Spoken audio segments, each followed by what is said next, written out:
সিরিয়াতে ব্যবসা করার জন্য আবু সুফিয়ান গেছে। বিরাট বড় একটা বণিক দল নিয়ে, আরবের বণিক দল নিয়ে গেছে।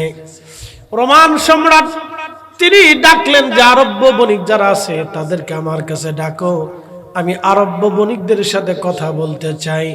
সমস্ত আরব্য বণিকদেরকে ডেকে নিয়ে যাওয়া হলো সিরিয়ার রাজপ্রাসাদে। ওই রোমান সম্রাটের রাজপ্রাসাদে নিয়ে যাওয়া হলো। রোমান সম্রাট বসে আছে, তখন সমস্ত বণিকরাও সামনে বসে আছে। সম্রাট জিজ্ঞেস করলেন, তোমরা কি আরব্য বণিক? সবাই বলল, হ্যাঁ আমরা আরব্য বণিক। তোমাদের যিনি প্রধান তিনি কে? আবু সুফিয়ান বলল, বাদশা আমি আরব্য বণিকদের প্রধান। তুমি যদি প্রধান হয়ে থাকো, তোমার সাথে অনেক সহযোগীরা আরব্য লোকেরা এখানে উপস্থিত আছে। মিথ্যা বলবা না, আমি যা যা প্রশ্ন করব তার জবাব তুমি দিবা। যদি মিথ্যা কথা তুমি বলো তাহলে কখনোই তুমি তোমার দেশে ফিরে যেতে পারবে না, আমি তোমাকে শাস্তি দেব। আবু সুফিয়ান চিন্তা করলো, মিথ্যা তো বলা যাবে না সম্রাটের কাছে, যা বলতে হবে সত্যি বলতে হবে, মিথ্যা বলে বিপদে পড়ার দরকার নেই।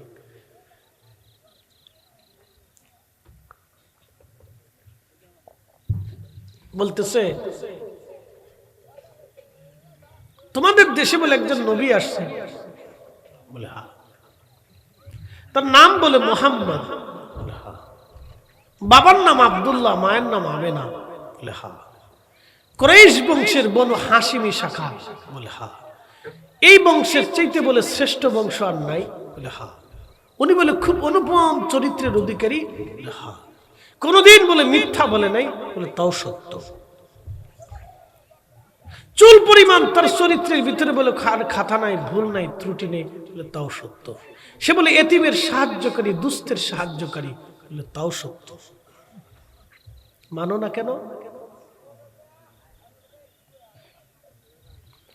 রোম সম্রাট জিজ্ঞেস করলে, আবু সুফিয়ান তাহলে তোমরা ওই নবী কেন মানো না বলো? আবু সুফিয়ান ডাক দিয়ে বলতেছে, সম্রাট আমরা তার আগে ভালো মনে করতাম, কিন্তু এখন পাগল হয়ে গেছে। বলে কেমনে পাগল হলো বলো? বলতেছে, সম্রাট সে আমাদের কাছে বলে বেড়াচ্ছে সে নাকি মক্কায় ঘুমানো ছিল। জিব্রাইল আমিন তারে নিয়ে বোরাকের পিঠে চড়াইয়া বাইতুল আকসায় আসছে।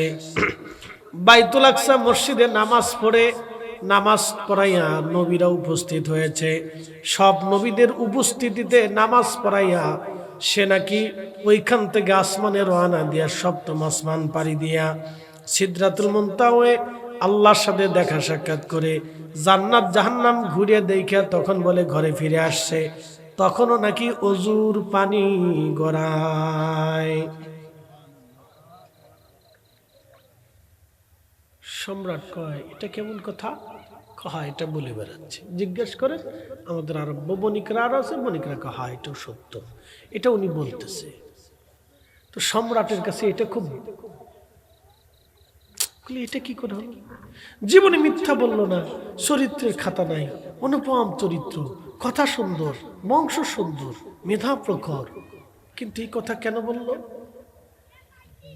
ঠিক ঠিক সম্রাটের পিছনে খ্রিস্টানদের প্রধান পোপ যিনি ধর্মগুরু, তিনি ওনার পিছনে দাঁড়ানো ছিলেন। প্রধান পোপ বাইতুল আকসার ইমাম ছিলেন। তখনকার দিনের যিনি প্রধান পোপ ছিলেন তিনি বাইতুল আকসায় দায়িত্বে থাকতেন। এখনকার খ্রিস্টানদের পোপ তিনি ইটালির ভ্যাটিকান সিটিতে থাকে। ওইখানে তাদের অনেক বড় একটা গির্জা আছে, পাদ্রি ওইখানে থাকে। ভ্যাটিকান সিটিতে পোপ থাকে। খ্রিস্টানরা পোপের কথা একবারে জীবন দিয়ে মেনে নেয়, খুব মানে পোপরে। পোপ যা বলে ওরা তাই শোনে, ওদের রাজা বাচ্চারাও তাই শোনে।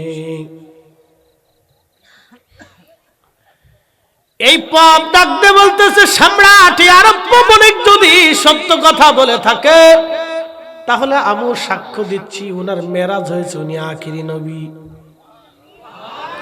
আসতে হলো কেন? জোরে বলেন আল্লাহু আকবার।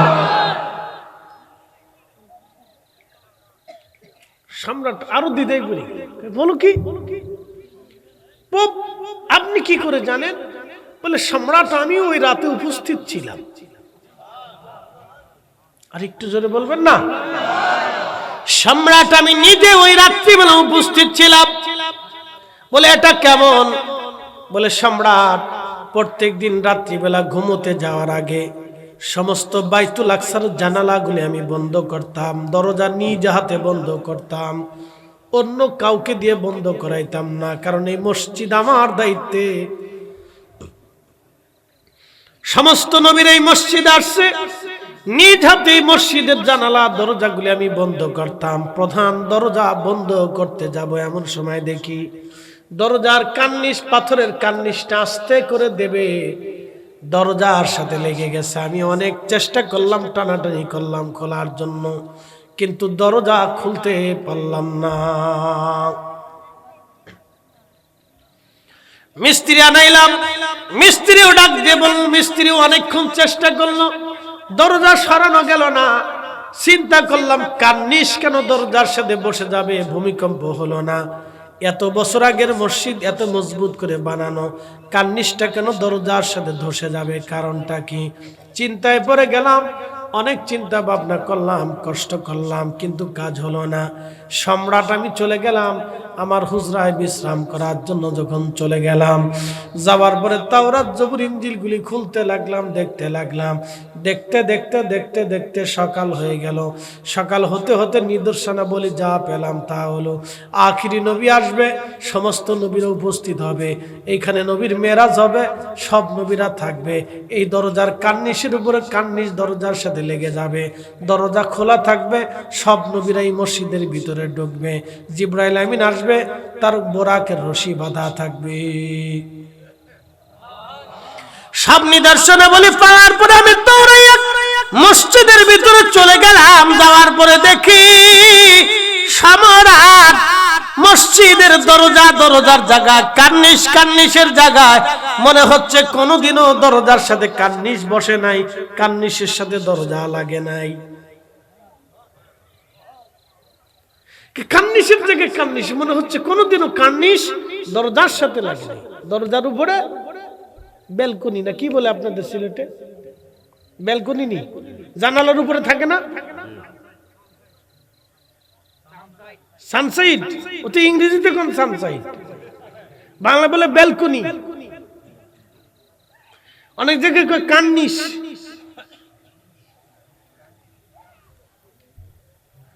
ইংরেজিতে কয় সানসাইড, সানসাইড মানে সূর্যের আলো এটার ভিতরে ঢুকে না আর কি, ওটার বাধাগ্রস্ত করে। জানালাতে এখন তো ছোট করে দেওয়া হয়, 4 ইঞ্চি 5 ইঞ্চি থাকে, আগে অনেক বড় বড় ছিল। এবার পাত্রে ডাক ডাকায়, বাদশা কার্নিশের জায়গায় কার্নিশ আগের মতো আছে, সানসাইডের জায়গায় সানসাইড আগের মতো আছে, কিন্তু আমি দেখলাম দরজার জায়গায় আছে। আমি সকালবেলা যা দেখি দরজা অটোমেটিক খোলা যায়, লাগানো যায়, কিন্তু রাতের ঘটনায় আশ্চর্য হয়ে গেলাম। তখন বুঝলাম আখিরি নবীর মেরাজ হয়েছে। সম্রাট ওই আরব্য বণিক যদি সত্য কথা বলে থাকে, তাহলে আমিও সাক্ষ্য দিচ্ছি উনি আখিরি নবী, ওনার মেরাজ ওই রাত্রিবেলা হয়েছে। একবার জোরে বলা যাবে কি আল্লাহু আকবার? নারা আরো জোরে বলেন আল্লাহু আকবার। তাহলে আমার রাসূলের মেরাজ কি স্বপ্নে না বাস্তবে? আরো জোরে, জোর হয় না কেন? নবীজি বললেন আমি বের হলাম, পাথর আমার সালাম দেয়, আসসালাতু ওয়াসসালামু আলাইকা ইয়া রাসূলুল্লাহ। পাথরকে বললাম পাথর কেন সালাম দাও? বলি ইয়া রাসূলুল্লাহ কদমের ধুলা বালির আশায় দাঁড়ানো আছি, আমি পাথরে কদম রাখবো। পাথরকে আল্লাহ নরম হতে বললেন, সাথে সাথে পাথর নরম হয়ে গেল। পাথরের ভিতরে নবীজির কদমের দাগ বসে গেল। সেই পাথর আজও বাইতুল আকসাতে বিদ্যমান। ওই পাথর থেকে মিশক আম্বরের ঘ্রাণ এখনো আসে। জোরে বলেন আল্লাহু আকবার। তাহলে নবীর মুজিজা আছে না নাই? আছে না নাই? শ্রেষ্ঠ নবী, আমাদের শ্রেষ্ঠ নবী, শ্রেষ্ঠ নবী।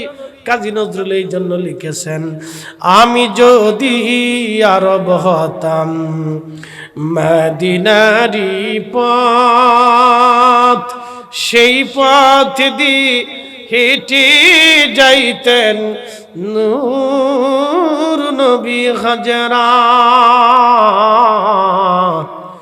নূর নবী بهجرات লম্বা বারামনা হাজিরিন প্রিয় নবীজির সেই মেরাজের স্মৃতি বাইতুল আকসাতে এখনো আছে সেই পাথর থেকে বেহেশতের ঘেরান এখনো আসে ওই একই রকম ঘেরান পৃথিবীর আরেকটা জায়গা আপনি পাবেন তাছাড়া পৃথিবীর অন্য কোথাও আপনি পাবেন না ঠিকানা বলে দিয়ে যাই আপনারা সবাই সেখানে ইচ্ছা করলে যেতে পারবেন সেটা মদিনাতুল মুনাওয়ারায় উহুদ পাহাড়ে যে পাহাড়ের কোণাতে দেখবেন মাঝখানে একটু ফাঁকা জায়গা আছে উহুদের যুদ্ধের দিনে নবীজির দন্ত শহীদ হয়েছিল মাথা মোবারক কেটে গিয়েছিল আহত নবীজিকে সাহাবীরা ধরে নিয়ে গেলেন জিবরাইল আমিন সহ আল্লাহর নবীকে ওই পাথরের পাহাড়ের কার্নিশের কোণাতে ফাঁকা জায়গায় নিয়ে গেলেন উহুদের ওইখানে নিয়ে যাওয়ার পরে নবীজি ওইখানে বিশ্রাম করতেছিলেন হযরত তালহা রাদিয়াল্লাহু আনহু নবীকে বাঁচাইতে যাইয়া ওই পাহাড়ের নিচে গুহার উঠার পথের ওইখানে যুদ্ধ করতেছিলেন যুদ্ধ করতে করতে বহু কাফেরকে হতাহত করে তালহা ওইখানে তিনি পড়েছিলেন ৭৯টা তীর বর্ষা এবং তলোয়ার আঘাত হযরত তালহার শরীর ঝাঁঝরা করে দিয়েছিল কিন্তু তারপরেও তিনি দমে যান নাই একটাই কথা বলেছিলেন জীবন চলে যাবে কিন্তু আজকে রাসূলের ক্ষতি হতে দেব না হযরত তালহা এত পরিমাণে যুদ্ধ করেছিলেন কিন্তু তিনি শহীদ হন নাই মারা যান নাই অজ্ঞান হয়ে পড়েছিলেন ওই তলোয়ার দেখে নবী বলতেন এই তালহার তলোয়ার বেহেশতের তলোয়ার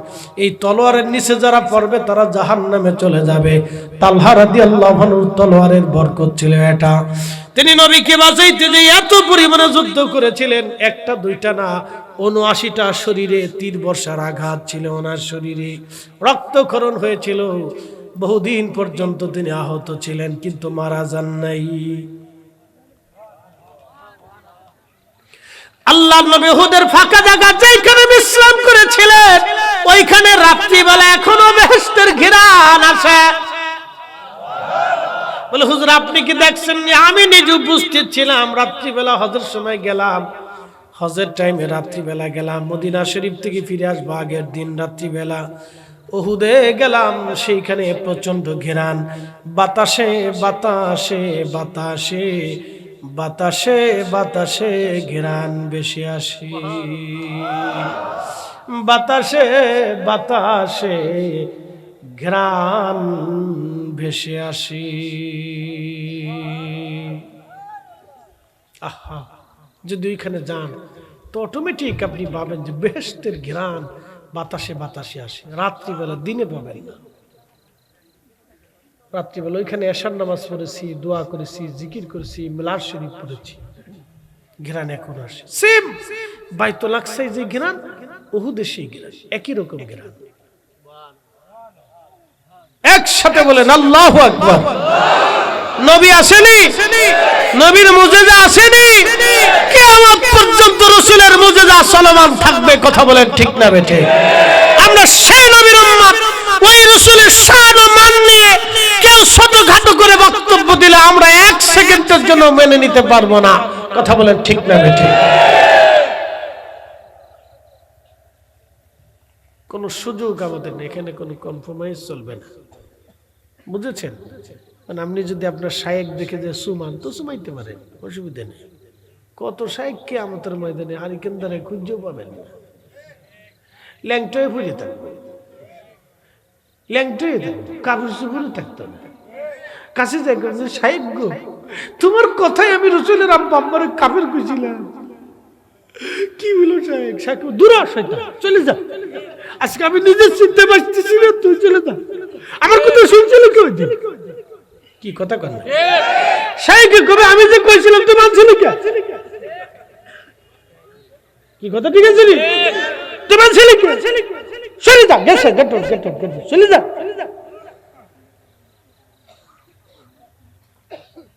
বুঝে তারপরে ঈমান বুঝে ঈমান যেখানে সেখানে দৌড়ায় ভাই লাভ হবে না কবরে জায়গা হবে কবরে কবরে 500 বছর আগে গোরস্থানের পাশে যায় দাঁড়ায় জিজ্ঞেস করেন 500 বছর আগে যে মারা গেছে তোমাদের দেখার জন্য কে আসে আজকে তো বলবো ও 450 বছর আগে শেষ হয়ে গেছে আমাদের কবরের পাশে কেউ আসে না। বলে তাহলে তোমার আপন কি আছে এখন? বলে আল্লাহ এবং তার রসুল ছাড়া এখন আর কেউ আপন নাই। আমার আপন যদি থাকে তাহলে আল্লাহ আছে এবং তার রসুল আছে, তাছাড়া আমার আর আপন কেউ নাই। ওই জন্য ভালোবাসলে ওই রসুলকে ভালোবাসেন, যে আপনার কবরের সারা জীবনের সাথী হবে। কথা বলেন, যে আপনার মেহেশ্বরের ময়দানে হাউজে কাউসারের পানি পিলানো বলা হবে, ওনাকেই বাসেন। আউলা জাউলা সাউলা পাওলা এগুলি করে লাভ নাই।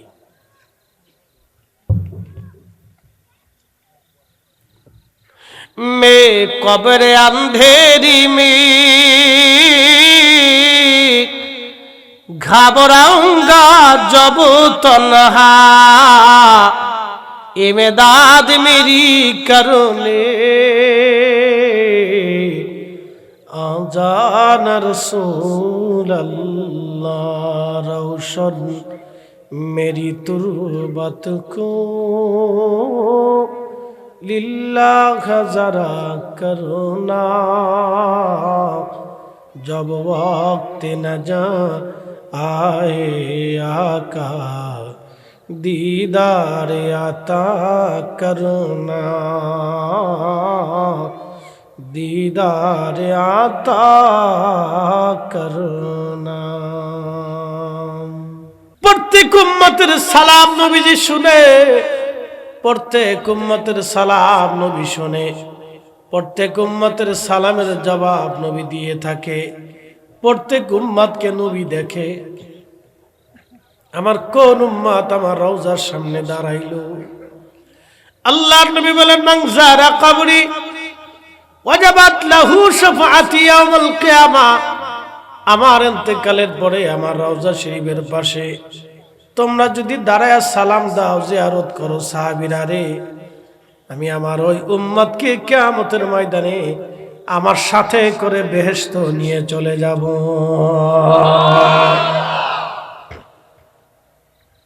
কেমনে দাঁড়াইবেন? সুদ খাইয়ে?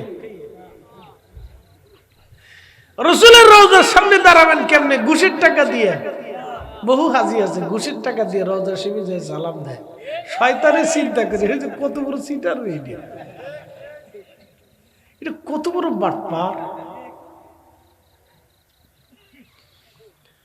এই সারা পুরবাসী, সুদের টাকা, ঘুষের টাকা, অন্যের জমি মেরে দেওয়া টাকা, অন্যের হক মেরে দেওয়া টাকা দিয়ে রওজা শরীফের পাশে দাঁড়ায়া কিয়ামত পর্যন্ত যদি সালাম দেন, আমার নবী সালামের জবাব দেবে না। হাজি হজ হলো না, হাজি রে হজ হলো না। হাজি মনে করছে সালাম দিছি, বেহেশত নিয়ে গেছি। শয়তানের দূরে দাঁড়ায় দাঁড়ায় হাসে, হাজি রে 9 লক্ষ বছর ধরে আল্লাহর সেজদা দিও আমি ওয়াকানা মিনাল কাফিরিন, কাফের হয়ে গেছে আমি শয়তান। একটা ভুলের জন্য আমি কাফির বিতাড়িত হয়েছি। আমি জানতাম না আদম শফিউল্লাহর রেহেমেস, আদম শফিউল্লাহর সেকেমে নূরে মুহাম্মাদিয়া আছে, আমি জানতাম না।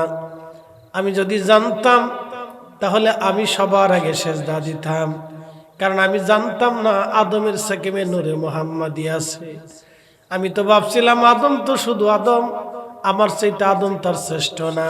কিন্তু আমি যদি জানতাম আদমের সেকেমে শ্রেষ্ঠ নবীর নূর আছে, তাহলে আমি সবার আগে সেজদা দিতাম। আমি যদি জানতাম আদমের সেকেমে নূরে মুহাম্মাদি আছে রে, আমি সবার আগে সেজদা দিতাম। তোমরা উম্মতেরা সুদ খাইয়া, ঘুষ খাইয়া, অন্যের জমি মেরে দিয়া, অন্যের টাকা মেরে দিয়া, অন্যের হক মেরে দিয়া তোমরা চাই সেই নবীর দরজার সামনে দাঁড়ায় সালাম দাও। তোদের কি লজ্জা করে না, শরম করে না? তোরা আমি আজাজিলের চাইতেও চরম তোর ঘর তোর বেহাইয়া। কি কথা কর না কেন? ওরা আজাজিলের চাইতেও চরম বেহাইয়া, লজ্জা শরম বলতে কিছু নেই। সারা পুরবাসী, প্রিয় নবী ডাক দে বলেন উম্মতরে, সব নবীরা রওজা শরীফে জিন্দা, আমাদের নবী রওজা শরীফে জিন্দা। উসমান গনি জিন্নুরাইন শহীদ হয়ে যাবেন। সকালবেলা কোরআন শরীফ পড়তেছিলেন তিনি। বিদ্রোহীরা সারা বাড়ি মসজিদ ঘিরে ধরে রেখেছে অস্ত্র শস্ত্র নিয়ে। উসমান গনি জিন্নুরাইন মসজিদের ভিতরে কোরআন শরীফ নিয়ে পড়তেছিলেন। ঠিক এমন সময় দরজার সাথে হেলান দিয়ে ঘুমিয়ে পড়েছেন। স্বপ্নের ভিতরে দেখে রহমতের নবীজি তশরিফ এনেছে। উসমান গনি সালাম দিলেন।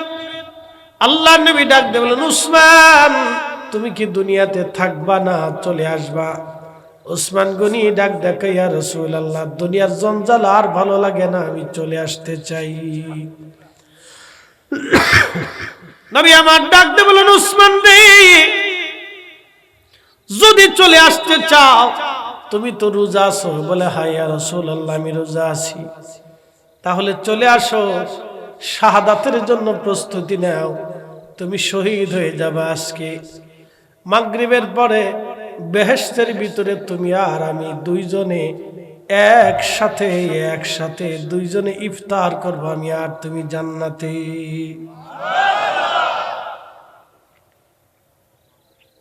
এদেরকে রাসূল করিম স্বপ্নে এসে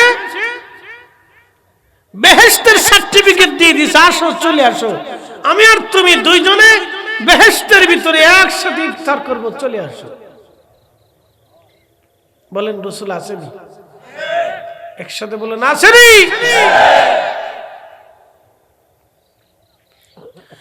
এই কথাটা বুঝাইতে অনেক মুসলমানদের জন্য কষ্ট হয়, অনেক মুসলমানদেরকে আমরা বুঝাইতে পারি না, অনেক মুসলমানদেরকে বুঝাইতে পারি না, অনেক মুসলমানদেরকে বুঝাইতে পারি না। ও হাজিরিন, আল্লাহর নবী ডাক দিয়ে বলে, সাহাবীরা রে, আমি মেরাজে যাওয়ার সময় দেখি মুসা কালিমুল্লাহ দাঁড়ায় দাঁড়ায় নামাজ পড়ে, মুসা কালিমুল্লাহ দাঁড়ায় দাঁড়ায় নামাজ পড়ে। আরে এটা কি মোটর সাইকেল না ঠাডা? তো বাংলাদেশে অনুমতি দেয় কে, বুঝলাম না। হ্যাঁ, সাইলেন্সার আরেকটা লাগাইছে না, বাডার বাডার আওয়াজ। এটার নাম হচ্ছে সাউন্ড পলিউশন, সাউন্ড শব্দ পলিউশন। একটা আছে আয়ার পলিউশন, বাতাসের সাথে ধুলাবালি উড়ে এসে এসে আমাদের শরীরের ভিতর দিয়ে ঢুকে। এ দেখবেন উন্নত বিশ্বগুলিতে কোনো ধুলা পাবেন না, বুঝতে পারছেন? ওদের দেখবেন শরীরে রোগ কম। আমাদের বাংলাদেশে 100% মানুষের রক্ত টেস্ট করে দেখেন 100 জনের ভিতরে অ্যালার্জি আছে। 100 জনের ভিতরে অ্যালার্জি আছে, রক্তের সমস্যা। এসি রুমের ভিতরে যদি থাকেন তাও ধুলা ঢুকে। বলে কেমন ঢুকে? এসির ভিতর দিয়ে ঢুকে, এত ধুলা এদেশে। এটা খুবই আয়ার পলিউশন, বাতাসের সমস্যা। আর একটা আছে শব্দ পলিউশন। উন্নত বিশ্ব যায় দেখবেন কোনো শব্দ হবে না, চুপচাপ নিরিবিলি ঘুমাচ্ছে তার আরামে।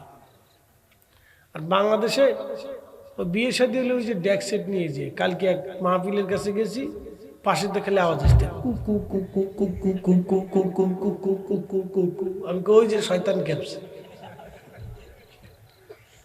সারা গ্রামের মানুষ কুকুর আওয়াজে ঘুমাইতে পারে না। কি পাগলের দেশ আমরা, চিন্তা করি। উন্নত বিশ্ব হলে পুলিশ এসে ধরে নিয়ে বাদাম চালেন দিয়ে দিত, যা শ্বশুর বাড়িতে ঘুরে গিয়ে যা, তোর বিয়ে করা লাগবে না। কি অসুস্থতা এগুলো! এক ধরনের সাইকোলজিক্যাল প্রবলেম। চিকিৎসা করাইতে হবে, বুড়িগঙ্গার পানি দিয়ে মাথা ধোয়াইতে হবে, তাহলে যদি মাথা ঠান্ডা হয়, তাছাড়া হইতো না। এগুলো এক ধরনের অসুস্থতা। প্রিয় উপস্থিতি হাজিরিন, খুব মনোযোগ দিবেন। আল্লাহ নবী ডাকতে বলেন, উম্মতেরা রে, তোমরা শোনো। আমি ওইখান থেকে রওনা দিয়ে আল্লাহ আমাকে নিয়ে গেলেন বাইতুল আকসা, যেখানে নবীরা গাধা ঘোড়া রশি বলি বাঁধত। ওই আংটার সাথে জিব্রাইল বোরাকের রশি বেঁধে আমি আর জিব্রাইল রওনা দিলাম, মসজিদের ভিতরে ঢুকলাম। মসজিদের মধ্যে ঢুকে দেখি মুসা কালিমুল্লাহ মসজিদের এক কোনায় দাঁড়ায় দাঁড়ায় নামাজ পড়ে। আসতে হইল না? এখানে একটা রহস্য আছে। আমার দেশে অনেকেই বলে যে নবীরা রওজা শরীফ থেকে বেরোইতে পারে না, ওইখানেই থাকে। কতটা অবুঝ আর বেবুঝ হলে এই কথা বলতে পারে? কি পাগলের দেশ, কি পাগলের আড্ডাখানা। কোন মাদ্রাসা পড়ছে আল্লাহ জানে, কিতাব পড়ছে। মাঝে মধ্যে চিন্তা করি এরা পড়াশোনা করছে কে? এদের তো কোনো স্থূল জ্ঞান, হিতাহিত জ্ঞান, বেসিক নলেজ বলে কিছু আছে আমার জানা নাই, আউট নলেজ নেই। খুব ভালো করে শুনে যায়। মুসা কালিমুল্লাহ রওজা শরীফের নামাজ পড়লেন। প্রিয় নবী মসজিদে আকসায় যায় দেখতেছে মুসা আলাইহিস সালাম দাঁড়ায় দাঁড়ায় নামাজ পড়ে। শুধু মুসা কালিমুল্লাহ না, দেখতেছে সাইয়েদুনা ইব্রাহিম আলাইহিস সালামের মসজিদের এক কোনায় দাঁড়ায় নামাজ পড়তেছে। শুধু এখানে শেষ না, দেখতেছে হযরতে ঈসা রুহুল্লাহ মসজিদের এক কোনায় দাঁড়ায় নামাজ পড়ে। এখন ঈসা আলাইহিস সালাম দ্বিতীয় আসমানে আছে। কয় আসমানে? দ্বিতীয় আসমানে আছে। ঈসা আলাইহিস সালাম যে দ্বিতীয় আসমানে, আল্লাহ তারে নিয়ে গেলেন কি মৃত নিলেন না জিন্দা নিলেন? জিন্দা। জিন্দা। ইতিহাস অনেকে জানে না, ছেলেপেলেরা জানে না। এই বাচ্চারা, যুবকরা শুনে যান। খ্রিস্টানদের সাথে আমাদের মত পার্থক্য কি নিয়ে জানেন? খ্রিস্টানরা আল্লাহ আছে এটা মানে, গড আল্লাহ আছে, পরকাল আছে এটাও বিশ্বাস করে। তারাও বিশ্বাস করে কবরে আত্মা জিন্দা থাকে, এটা বিশ্বাস করে। এই জন্য ওরা দেখবেন কবর দেয়, কবর দেয়। ওরা পুরায় না। ইহুদিরাও মানুষ পুরায় না, ওরাও কবর দেয়। খ্রিস্টানদের সাথে আমাদের বিশ্বাস মতের ভিন্নতা হচ্ছে, খ্রিস্টানরা কয় ঈসা আল্লাহর বেটা, ঈসা আল্লাহর ছেলে, আর মরিয়ম হচ্ছে আল্লাহর স্ত্রী। নাউজুবিল্লাহ বলবেন না? আর আল্লাহ কোরআনে জানাই দিলেন কুল হুয়াল্লাহু আহাদ। আহাদ আর ওয়াহিদ দুইটা শব্দ এক। আহাদু এক, ওয়াহিদু এক, কিন্তু ওয়াহিদ আর আহাদের ভিতরে শব্দগত পার্থক্য আছে। ওয়াহিদু এক, আহাদু এক। ওয়াহিদ এক, এই একের ভিতরে ডান বাম, ডান সামনে পিছনে লাগতে পারে, কিন্তু আহাদ শব্দের ডানে বামে পিছনে সামনে কিচ্ছু লাগবে না। এক তো একই, এই একের সাথে আর কোনো সংখ্যা নাই। একসাথে বলবেন আল্লাহু আকবার। এই জন্য আল্লাহ হিসাব করেই বক্তব্য দিচ্ছে কুল হুয়াল্লাহু আহাদ। বলে দেন আমি এক, আল্লাহুস সামাদ, কারো মোকাবিক কিনা। লাম ইয়ালিদ ওয়া লাম ইউলাদ, আমি জন্ম দেই না, জন্ম নেই না। খ্রিস্টানরা বলে ঈসা আল্লাহর বেটা, আমরা বলি না ঈসা আল্লাহর নবী। খ্রিস্টানরা বলল মারিয়াম আল্লাহর স্ত্রী, আমরা বললাম না সে আল্লাহর স্ত্রী না, তিনি পবিত্র সতী সাধিবা নারী।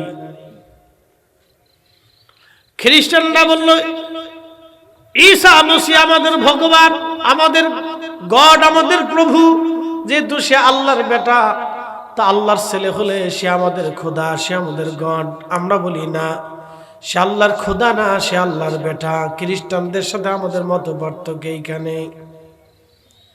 খ্রিস্টানরা বলে আমাদের ঈসা তিনি মারা গেছেন, কিন্তু আমাদের বিশ্বাসী ঈসা মারা যান নাই। হযরত ঈসাকে ইহুদিরা দাবুর দিল, ধরার জন্য ধাওয়া করলো।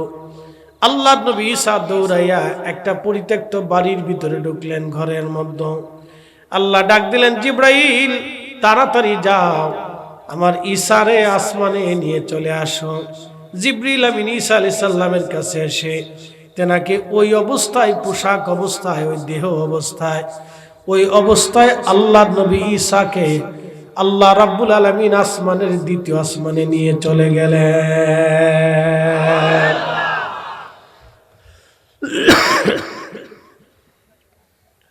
ইহুদিরা ঘরের বাইরে চিন্তা করতে যে ঢুকবো কি ঢুকবো না, কেউ সাহস করে না ভিতরে ঢোকার জন্য। কারণ ইহুদিরা চিন্তা করলো যদি আমরা ঢুকি ভিতর থেকে, ঈসা যদি আমরা আক্রমণ করে তাই আমরা মারা যাব।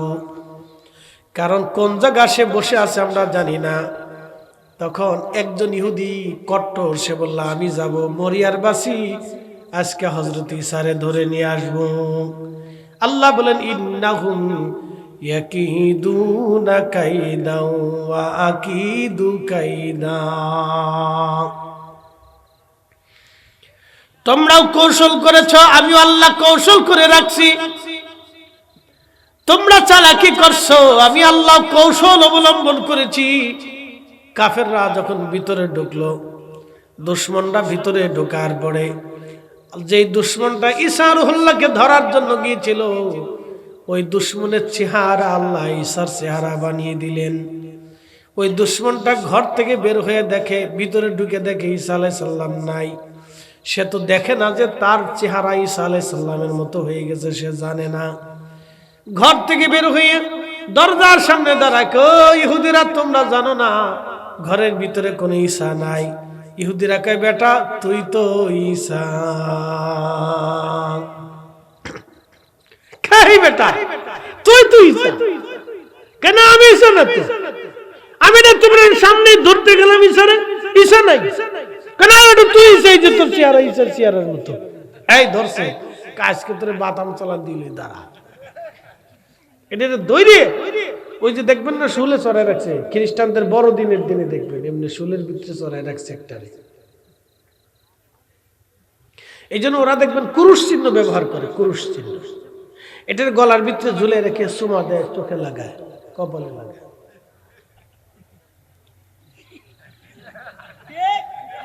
দেখেন খ্রিস্টান এটার খুব শ্রদ্ধা করে, কুরুশের সামনে দাঁড়ায়, ভগবান যিশু তুমি আমার পোলা দাও, মায়া দাও, টাকা দাও, পয়সা দাও।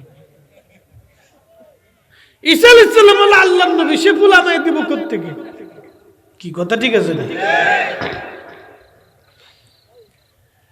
যারা জানেন না যে খ্রিস্টানদের সাথে আমাদের মত পার্থক্য কি, শুনে যান, এখানে হলো মত পার্থক্য। ভাই আমার, ওই যে ইহুদি আল্লাহ ঈসার চেহারা বানিয়ে দিলেন, হযরত ঈসার চেহারা বানানোর পরে সে বের হয়ে কয়, ও কি ইহুদিরা, ঈসা এখানে নাই? বলে না, তুই তো বেটা ঈসা। ধরে নিয়ে ক্রুশের মধ্যে তারে ঝুলাইয়া, তার হাত পা বেঁধে প্যারাক মেরে শুলের মধ্যে ঝুলাইয়া তাকে হত্যা করে ফেলল। ওখান থেকে খ্রিস্টানরা বলে আমাদের ঈসা মারা গেছে। এখন মুসলমানদের বক্তব্য হলো, যদি খোদা যদি মরে যায় তাহলে খোদার অবস্থা কি? যে খোদা মরে যায় সে খোদা কখনো খোদা হতে পারে না। এই জন্য আল্লাহ জবাব দিলেন, আল্লাহু লা ইলাহা ইল্লা হুয়াল হাইয়ুল কাইয়্যুম। আল্লাহ তো সে আল্লাহ, যে আল্লাহ ব্যতীত আর কোনো ইলাহা নাই, তার কোনো শরীক নাই। তিনি চিরঞ্জীব, চিরস্থায়ী, তার শুরু নাই, তার শেষও নাই, তার জন্ম নাই, হায়াত নাই, মৃত্যু নাই। একবার জোরে বলা যাবে কি আল্লাহু আকবার।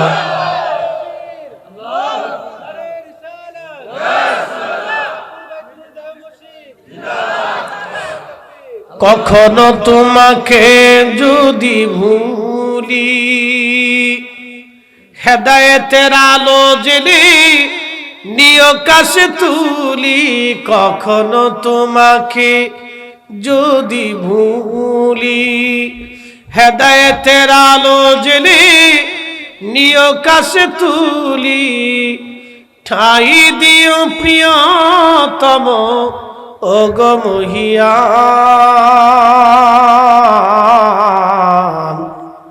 তুমি রহমান, তুমি মেহেরবান।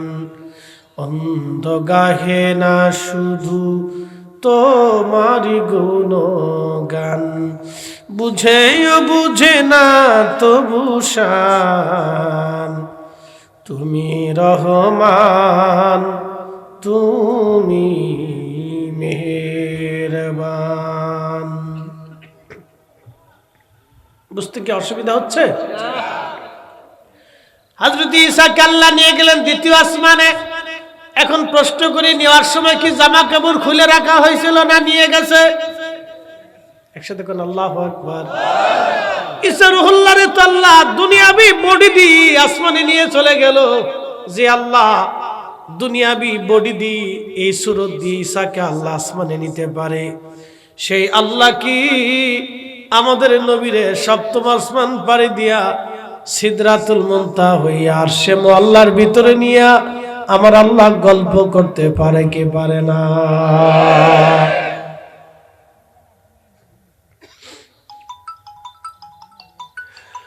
হাজিরিন,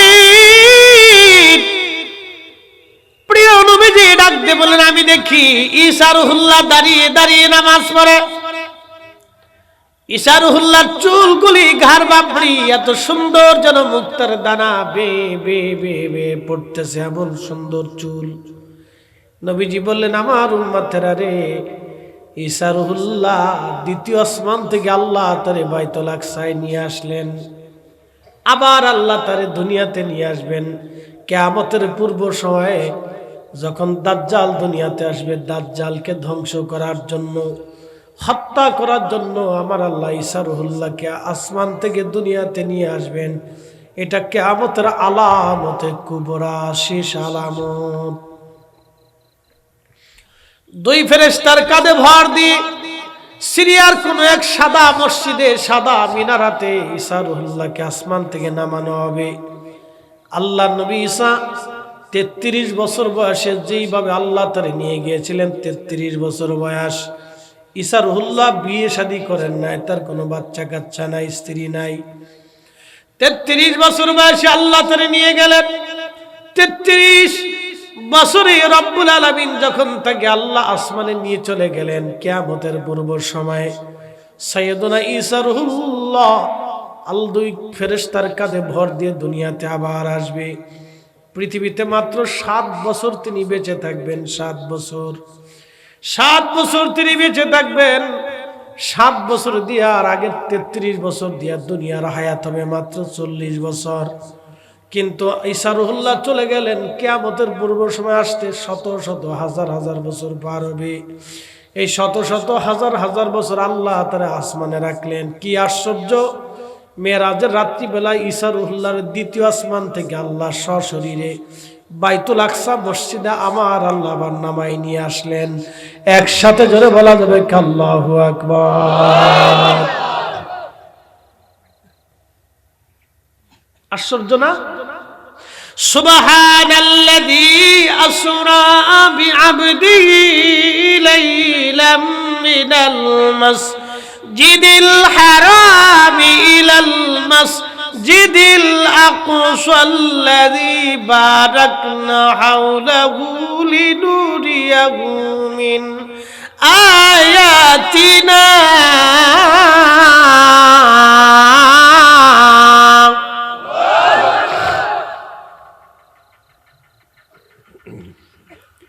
লিনুরিয়াহু মিন আয়াতিনা, আমি আল্লাহ তাআলা আমার নিদর্শনাবলী দেখাইলাম। আশ্চর্য নিদর্শনাবলী আমি আল্লাহ দেখানোর জন্য বাইতুল্লাহ থেকে বাইতুল আকসা হয়ে আমি আল্লাহ তাকে উরুস করাইলাম, আশ্চর্য নিদর্শনাবলী দেখানোর জন্য।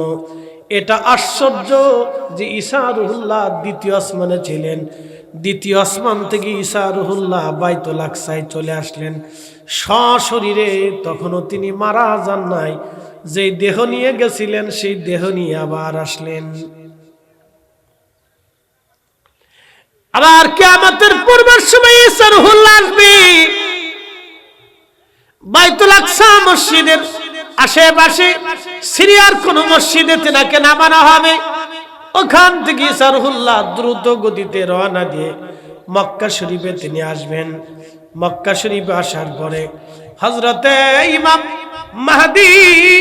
মাহদী আলাইহিস সালাম তিনি হেরেমে যাই নামাজে দাঁড়াবেন, নামাজ পড়ানোর জন্য ইকামত শুরু হবে। যখন ইকামত শুরু হবে তখন ঘোষণা আসবে ঈসা রুহুল্লাহ আসতেছে। ইমাম মাহদী ইকামতের পরে দাঁড়িয়ে আছেন মুসল্লাতে, তখনও নামাজ শুরু করেন নাই। ঈসা রুহুল্লাহ ঢুকলেন একবারে হারামের সামনাসামনি, কাবার সামনাসামনি। ঈসা রুহুল্লাহ যখন ঢুকবেন, মাহদী কাবা শরীফের পাশে দাঁড়ানো নামাজ পড়াবেন। ঠিক ওই সময় ইমাম মাহদী জায়নামাজ থেকে সরে এসে বলবেন, ও ঈসা রুহুল্লাহ, আপনি যদিও নবী ছিলেন কিন্তু এই নবীর উম্মত হয়ে দুনিয়াতে আসছেন। আমরা কত বড় দামি নবীর উম্মত, একজন জলিল কদর রসুল ঈসা রুহুল্লাহ আমাদের নবীর উম্মত হয়ে দুনিয়াতে আসবে।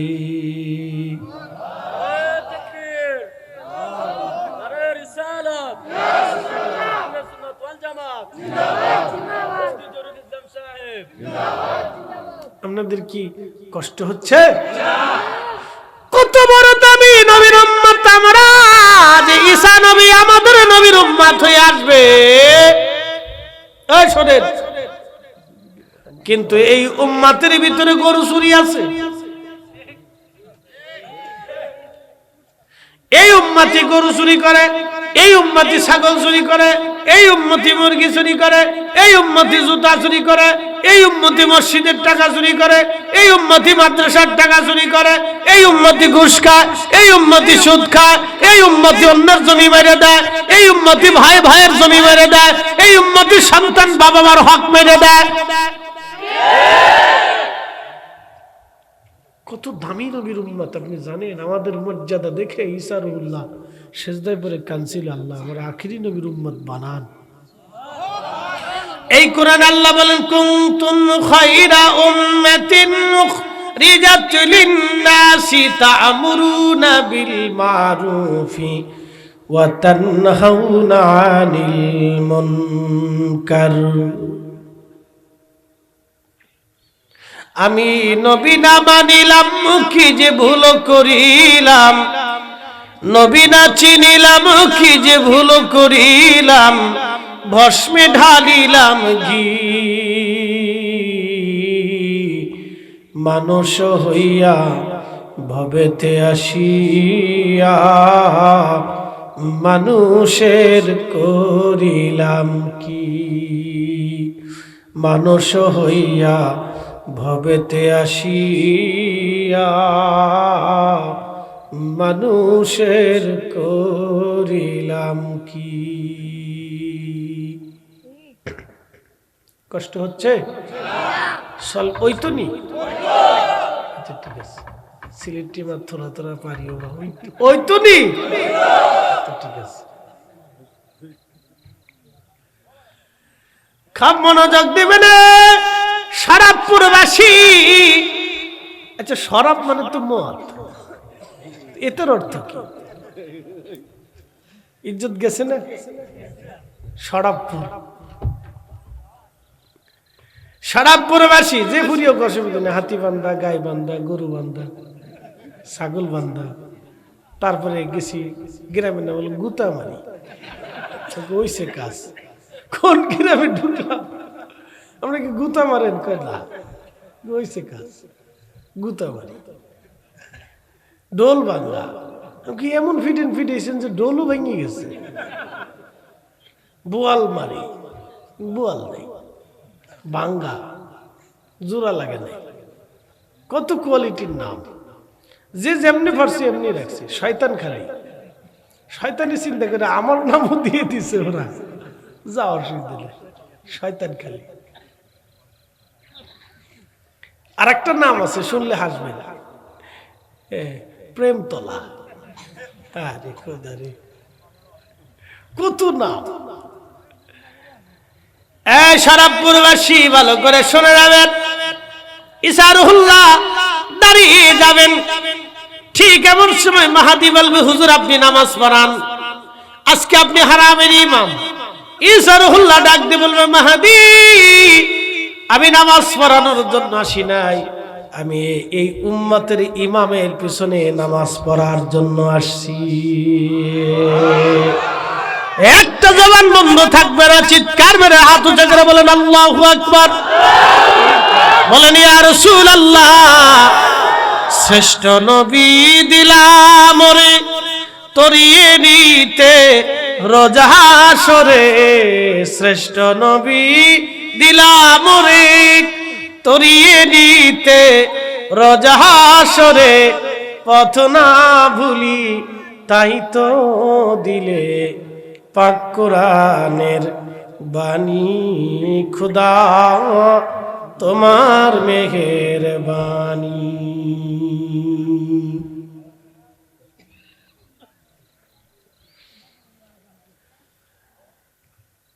মৌলভীবাজারবাসী ভালো করে শুনে যাবেন, ভাইজান আমার ভালো করে শুনে যান। আল্লাহ রসুল ডাক দিয়ে বললেন, আমার উম্মতেরা রে।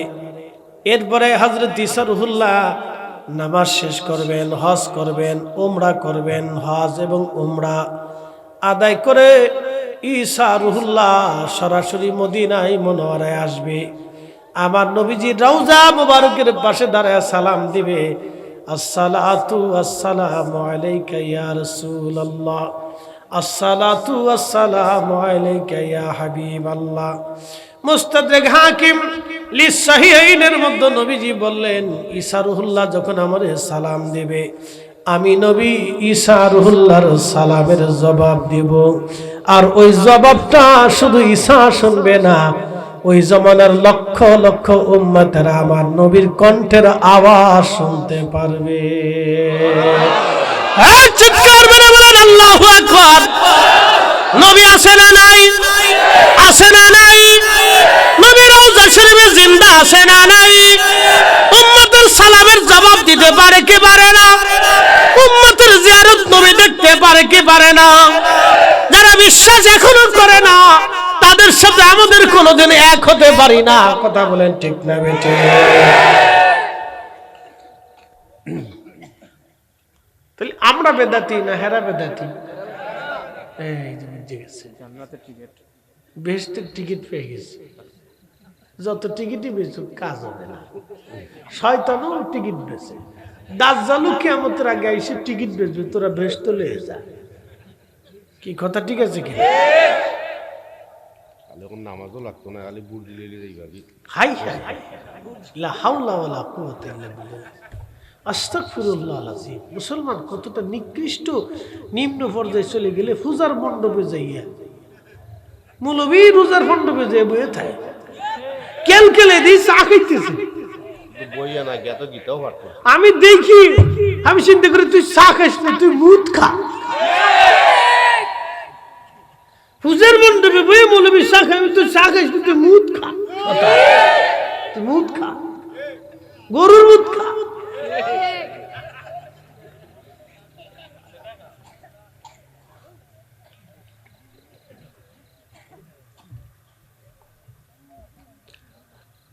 মুসলমান ভালো করে শোনা যাবে, দুঃখের সাথে কথাগুলি বলতে হচ্ছে বাপ। এই জন্য ইসলাম অলিরা এনেছিলেন, অলিদের কাছে ইসলাম নিরাপদ, ঠিক কিনা? পৃথিবীর যেখানে অলিরা গেছে ইসলাম সেখানে গেছে। পৃথিবীর যেখানে অলিরা গেছে ইসলাম আল্লাহ সেখানে পাঠাইছে। অলি যায় নাই, ইসলাম যায় নাই। জাপানে অলি যায় নাই, ইসলামও যায় নাই। কোরিয়াতে অলিও যায় নাই, ইসলামও যায় নাই। উত্তর কোরিয়াতে অলিও যায় নাই, ইসলামও যায় নাই।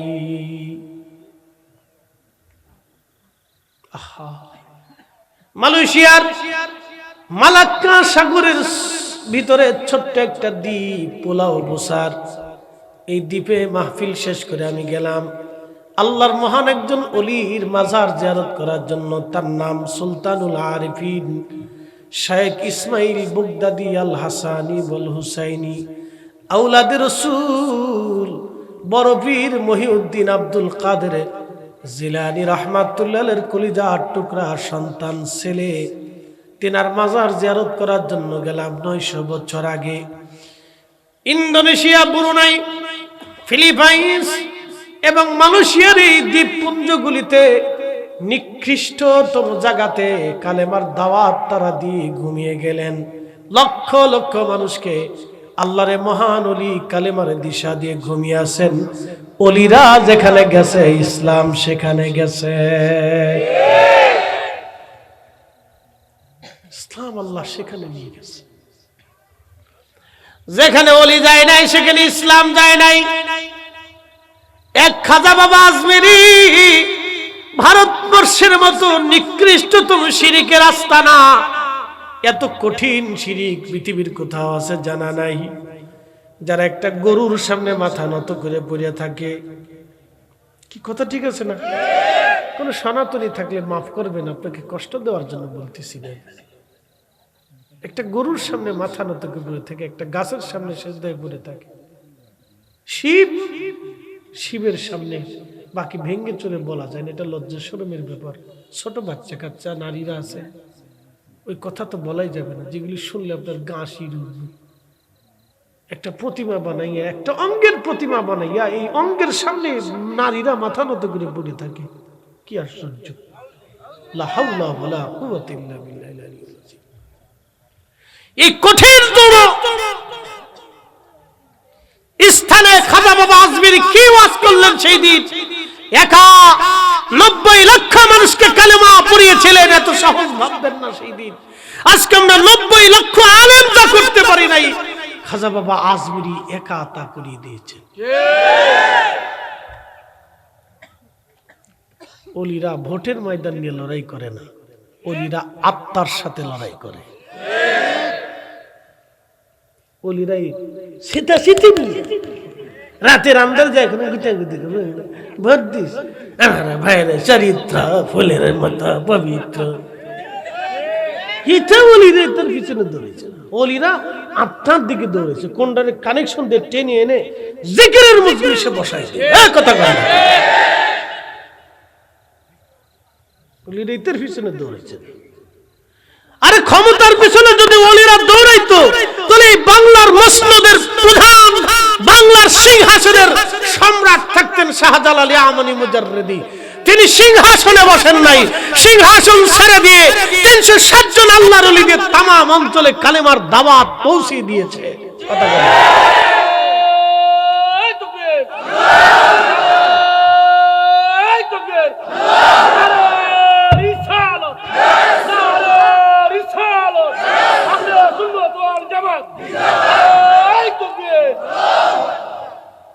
ওলিদের কাজ হচ্ছে আত্মা নিয়ে, মানুষ নিয়ে কাজ।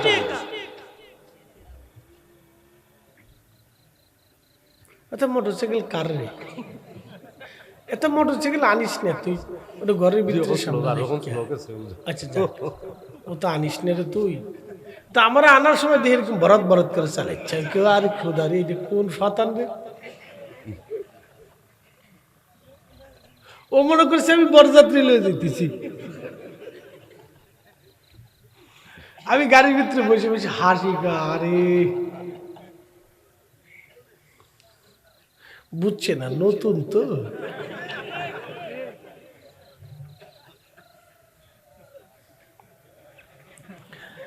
খুব মনোযোগ দিবেন হাজিরিন। অনেক দূর পর্যন্ত চলে গেছি, মূল আলোচনার দিকে ফিরে যাই, মেরাজের দিকে চলে যায়। আজ আল্লাহ রাসূল বললেন সাইয়েদুনা ঈসা রুহুল্লাহ সালাম দিবে, সালামের জবাব আমি দিয়ে দেব। বন্ধুরে, ওই ঈসা রুহুল্লাহ মসজিদে বাইতুল আকসায় নামাজ পড়তেছিলেন। নবী আমার বললেন মুসা কালিমুল্লাহর চুলগুলি কুকরানো। দেখবেন আরবের কিছু মানুষের চুল কুকরানো কুকরানো থাকে, আফ্রিকার মানুষের চুল বেশি কুকরানো। কিন্তু মনে কিছু নিয়েন না, আফ্রিকার মানুষের শরীর থেকে গন্ধ আসে, মারাত্মক গন্ধ। পাশে বইতে পারবেন না গন্ধের জ্বালায়। মনে হয় যে 36 বছর গোসল করে দেয়। ওই ভারতের এক নাগা সাধু এতে জিগেছি, কি অবস্থা আপনার? আমি 40 বছর ধরে গোসল করি না। কেন? বলে আমি ভগবান তালাশ করতেছি। কোন পাগল এটা? সাইকোলজিক্যাল প্রবলেম, চিকিৎসা করাইতে হবে। 40 বছরে একবার গোসল না করে ভগবান খুঁজতেছে, এটা সাইকোলজিক্যাল প্রবলেম না? কি পাগল চিন্তা করে তো। এটা কোন ভগবান যে ভগবান গোসল না করলে কাছে আসে, গন্ধ ছন্দ আসলে? কারণটা কি? কি কথা ঠিক আছে না? আমরা কষ্ট দিচ্ছি না, আমাদের প্রশ্ন তো আছে। আমাদের রাসূল বাথরুম করার পরে, পায়খানা করার পরে 3টা ঢিলা কুলুপ ব্যবহার করতে বলেছেন, নিজে করে শিখিয়েছেন। কি কথা কন না কেন? পেশাব করার পরে নবীজি ঢিলা কুলুপ করতে শিখিয়েছেন, পানি ব্যবহার করতে শিখিয়েছেন। সেই সময় সাবান সোডা শ্যাম্পু কিছুই ছিল না। নবীজি মাটির মধ্যে হাত ডলে ডলে ধুয়ে ধুয়ে উম্মতকে শিখিয়েছেন কিভাবে হাত পরিষ্কার করতে হবে। কোন পাত্রের মধ্যে কুকুরে যদি মুখ লাগায়, নবীজি বললেন ওই কুকুরে মুখ লাগানোর কারণে পাত্র নাপাক হয়ে যায়, ব্যাকটেরিয়া জন্ম হয়। কারণ কুকুরের লালার ভিতরে মারাত্মক পয়জন থাকে। ওই পয়জনগুলি পাত্রের সাথে লেগে যায়। পৃথিবীর কোন সাবান দিয়ে ধুলে এই ময়লা যাবে না, ব্যাকটেরিয়া যাবে না। এটা দূর করার জন্য তৎকালীন সময়ে কোনো সাবান সোডা ছিল না। আল্লাহর নবী বলেন 7 বার মাটি দিয়ে পাত্রটা ধোও, 7 বার। কয়বার? 7 বারের নিচে ধুলে হবে না। 6 বার দিয়েও যদি 6 বারও ডলেন তাও পয়জন যাবে না। 7 বারই দিতে হবে। বিজ্ঞানীরা পরীক্ষা করে দিতে 7 বারই দিতে হবে। 1450 বছর আগে উম্মত কিভাবে পবিত্র থাকবে নবী শিখাই দিলেন। অবাঞ্ছিত পশম, অবাঞ্ছিত পশম যেটা পুরুষদের নারীদের শরীরে অতিরিক্ত জন্ম হয়, 40 দিনের ভিতরে এই পশমটা পরিষ্কার করতে হবে। আমাদের দেশে কিছু সাধু আছে, আমাদের মুসলমানদের ভিতরে কিছু ফকির আছে, ফাক্কার আছে, ওরাও গোসল টোসল করে না। কোনটা মস কোনটা দাড়ি তালাশ করে পাওয়া যায় না। অবস্থা এমন মারাত্মক, শরীর থেকে পাড়ার গন্ধ আসে। ওরে দড়ি নিয়ে বুড়িগঙ্গার পানির ভিতরে ভালো মতো চুবাইতে হবে। পচা কোথাকার, তোর এগুলো কে শিখেছি বেটা? ভালো করে শুনে যাবেন হাজিরিন, রহমতের নবীজি প্রত্যেকদিন গোসলের অনুমতি দিলেন। গোসল করে নাও, পবিত্র হও। ওযু করা শিখাই দিলেন, ওযু করা শিখাইলেন। ওযু করে তুমি পবিত্র হও, পাক হও। আল্লাহর নবী এগুলি শিখাইলেন। শরবপুরবাসী শিখে যাওয়ার দরকার। সাধুহাটিবাসী ভালো করে শুনে যাবেন, ভালো করে বুঝে যাবেন, বোঝাটা দরকার। কত দামি নবীর উম্মত আমরা, কত সুন্দর করে উম্মতকে শিক্ষা দিলেন। আরবের প্রচন্ড গরমে কষ্ট হবে, নবীজি পাগড়ি মাথায় দিয়ে উম্মতকে শিখাইলেন, মাথা ঠান্ডা রাখো। সাধুহাটিবাসী, মৌলভীবাজারবাসী, আমি মূল আলোচনায় চলে যাই। নবীজি বললেন, আমি দেখলাম ইব্রাহিম দাঁড়ায় দাঁড়ায় নামাজ পড়ে। সাহাবীরা রে, ইব্রাহিমকে দেখতে তোমাদের নবীর মতো দেখা যায়। আল্লাহর নবী ডাক দিলেন, নামাজ বাইতুল আকসাতে ইকামত শুরু হয়ে গেল। জিবরিল আমিন ডাক দিয়ে বলেন, হুজুর 2,24,000 নবী রাসূল মসজিদে উপস্থিত হয়ে গেছে। এমন কোন নবী রাসূল নাই যে নবী রাসূল মেরাজের রাত্রিবেলা বাইতুল আকসায় উপস্থিত না হয়েছিলেন। সব নবী রাসূলরা বাইতুল আকসায় উপস্থিত হয়ে গেলেন। রহমতের নবীজি জিবরাইল ডাক দেখায়, হুজুর আর কার জন্য অপেক্ষা, আপনি দাঁড়ায় যান। আজকে আপনি ইমাম, সব নবীরা আপনার পিছনে আজ নামাজ পড়বে। একবার আওয়াজ তুলে বলা যাবে কি আল্লাহু আকবার। দিকে দিকে হাসি, লোকে লোকে খুশি, চলছে নবী মেরাজে, চলছে নবী মেরাজে। এ স্মৃতির দোলা জাগে, চাঁদ সিতারা জেগেছে, ধুলোকে ভুলোকে চলছে নবী মেরাজে।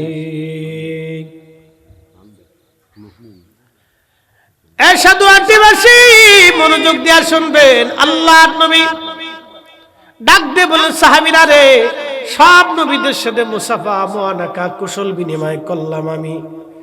এরপরে উরুস শুরু করব। বরাকের পিঠে চড়ার জন্য মসজিদ থেকে বের হইলাম। এখন আপনাদেরকে ছোট্ট করে একটা পরিসংখ্যান আজকে দিয়ে যাই। নবী ছিলেন 2,24,000। 2,24,000 নবীর সাথে যদি দেখা সাক্ষাৎ কথাবার্তা বলেন, তাহলে অন্তত 30 সেকেন্ড করে সময় দিলেও সময় চলে যায় বাইতুল আকসাতে 1,12,000 মিনিট।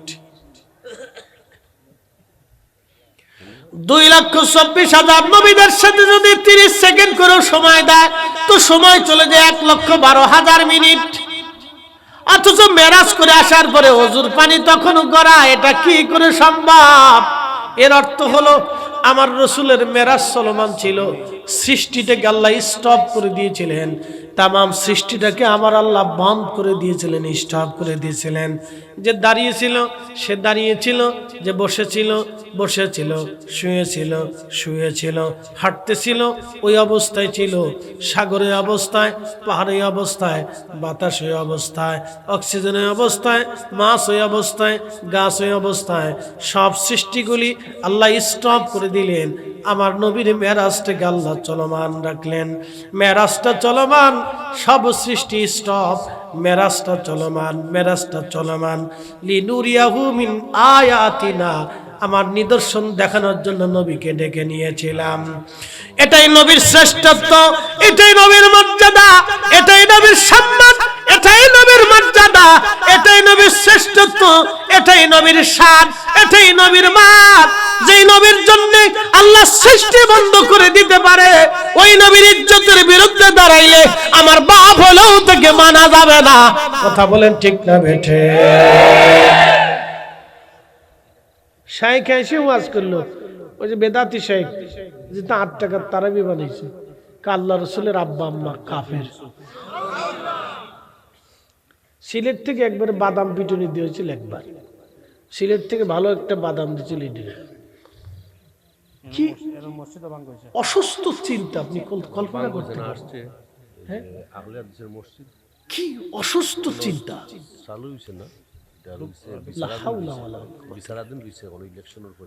ওদের আকীদা হচ্ছে রসুলের আব্বা আম্মা কাফির। এই আস্তে কর কেন, জোরে বলেন। কত নিকৃষ্ট আকীদা, আপনি ভাবতে পারবেন? হ্যাঁ, কোনদিন ইহুদিরও এই কথা বলে নাই। কি কথা কর না কেন? ইহুদিরা তো মুসলমানদের জাতগত দুশ্মন, ওরা আমরা দুশ্মন মনে করে। কথা ঠিক আছে না? ওরাও কোনোদিন, ওদের পাদ্রীরাও কোনোদিন এই কথা বলে নাই যে রসুলের আব্বা আম্মা জাহান্নাম, এই কথা বলে নাই, আমি শুনি নেই। কোন খ্রিস্টান পাদ্রীও কোনোদিন বলে নাই, কোন হিন্দু লেখকও কোনোদিন তার মুখ থেকে শুনি নেই যে নবী মুহাম্মদের আব্বা আম্মা নরকে চলে যাবে। এই কথা কোনো হিন্দু কোনোদিন বলে নাই, যে কথা মুসলমান এই লামাযহাবী শাইখগুলো বলে। এই আস্তে করে ধরেন নাকি আপনারা? মানেননি? কার কালাম? ভুলটুল আসেনি? এই কালাম আল্লাহ বলছেন ইন্নামাল মুশরিকুনা নাজাসুন, প্রত্যেক মুশরিকরা নাপাক। তো মুশরিক যদি নাপাক হয়, তাহলে রাসূলের আব্বা আম্মা নাপাক দেহের ভিতর দিয়ে আল্লাহ পাক নবীরে কোনোদিন আনতে পারে না। অবশ্যই রাসূলের আব্বা আম্মা সেজদাকারী বান্দা ছিলেন।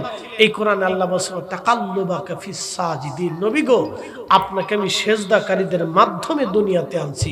যারা রাসূলের আব্বা আম্মারে কাফের বলবে, জাহান্নামী মনে করবে, নাপাক মনে করবে, শিরকি মনে করবে, প্রতিমার সামনে সেজদাকারী মনে করবে, আমরা মনে করি ওরাই শয়তানের দালাল। কথা বলেন ঠিক না বেঠিক?